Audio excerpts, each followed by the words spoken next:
اگر یہ گرفت ہمارے ہاتھوں کمزور ہوگی تو پھر کوئی اور اس کو ریپلیس کرے گا، خلا نہیں رہے گا۔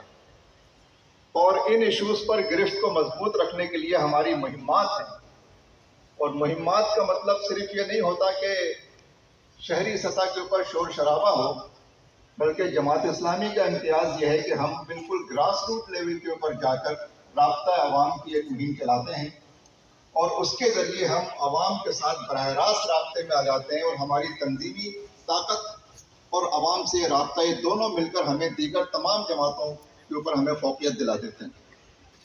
چنانچہ پھر وہی ایک مہم درپیش ہے، اور اب پے در پہ مہم در مہم کے نتیجے میں الحمدللہ اب ہمارے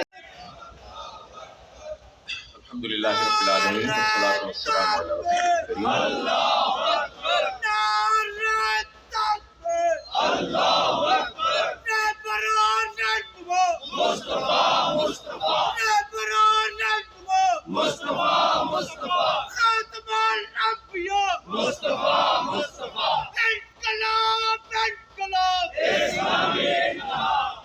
بسم اللہ الرحمن الرحیم والذین جاہدوا فینا لنہدینہم سبلنا وان اللہ لمع المحسنین صدق اللہ العلی العظیم۔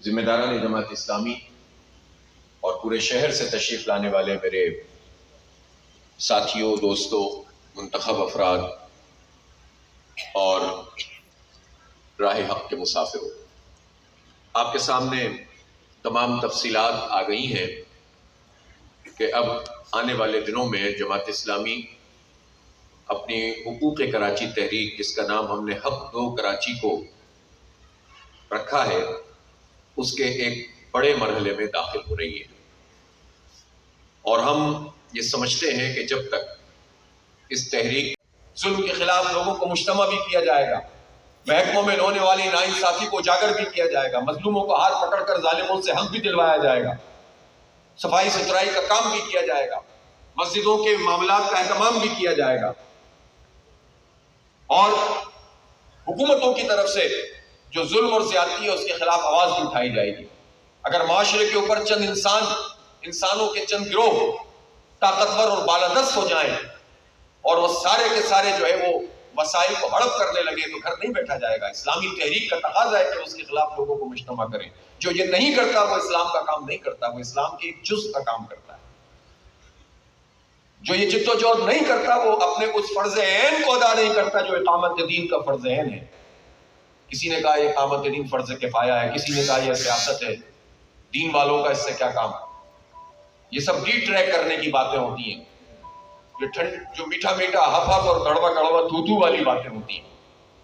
اسلامی تحریک ایسی نہیں ہوتی، اس لیے اس پورے کنوکشن کے ساتھ، اعتماد کے ساتھ آپ اپنی اس پوری تحریک کو لے کر چلیں کہ ہم یہاں تقسیم نہیں کرتے، لوگوں کو مجتمع کرتے ہیں، جو دین کا تقاضا ہے۔ ہم ظلم اور ظالموں کے خلاف ہیں اور مظلوموں کے ساتھ ہیں، ہم ان کے اعلی کار نہیں بنتے۔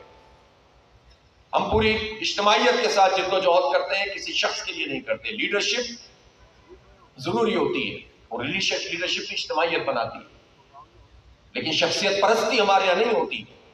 ایک لیڈرشپ میں پوری تحریک کو کام کرنا ہوتا ہے۔ لوگ اس کو بھی گٹ مٹ کر کے لوگوں کو کنفیوز کرنے کی کوشش کرتے ہیں، اس لیے کہ بعض لوگوں کو کیڑے ہی نکالنے ہوتے ہیں۔ مولانا مودودی کہتے ہیں کہ بعض لوگوں کا کام یہ ہے کہ پہلے وہ کیڑے نکالتے ہیں پھر وہ کیڑے ڈالتے ہیں، کوئی اور کام نہیں آتا ان کو۔ جب ان کی اپنی کوئی ذمہ داریاں ہوں تو وہ یہ کام نہیں کر سکتے، لیکن جہاں پر کوئی پیش رفت ہونے لگے تو انہیں پریشانی شروع ہو جاتی ہے۔